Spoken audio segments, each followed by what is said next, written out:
gilid ng bundok kami sama-sama. Mga pangarap namin ay simple lang sana. Isang tahanan na matibay at buo, para di maghiwalay ang puso tribo. Hangin ang kasama sa gabing malamig, ulap ang bubong, luhay di mapigil. Kahit hirap, kapit lang sa pag-asa na may darating na magliligtas sa amin sa dusa. Narinig namin ang iyong kabutihan, pag-asa'y muling sumiklab sa damdamin.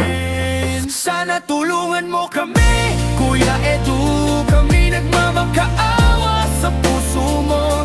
Isang bahay lang na aming matatawag, para di na kami magkawatak-watak. Sana pakinggan mo ang aming tinig, mga pangarap na ngayon'y nananabik. Sa iyong tulong kami babangon muli, Kuya Edu, ikaw ang pag-asa naming tunay.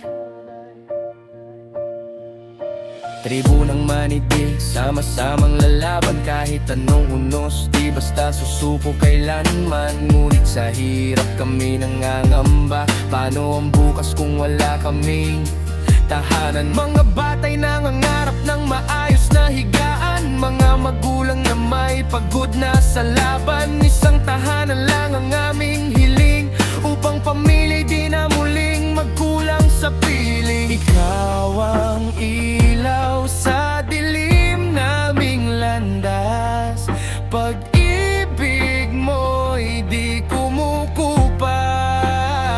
Sana tulungan mo kami, Kuya Edu, kami nagmamakaawa sa puso mo. Isang bahay lang ng aming matatawag, para di na kami magkawatak-watak. Sana pakinggan mo ang aming tinig, mga pangarap na ngayon'y nananabik. Sa iyong tulong kami babangon muli, Kuya Edu, ikaw ang pag-asa naming tunay. Hindi man kami kilala ng mundo, umaasa kaming maririnig mo. Ang bawat luha, ang bawat sigaw, dalangin namin ay iyong matanaw. Sana tulungan mo kami, Kuya Edu, hawak namin ang pag-asang totoo. Kapag dumating ang araw ng saya, kami sama-sama sa bagong tahanan na. Salamat sa puso mong laging handa, tumulong sa mga tulad naming kapos at hirap. Kuya Edu, ikaw ang ilaw sa dilim, habang buhay naming pasasalamatan ng iyong paglingap sa amin. Sana tulungan mo kami, Kuya Edu,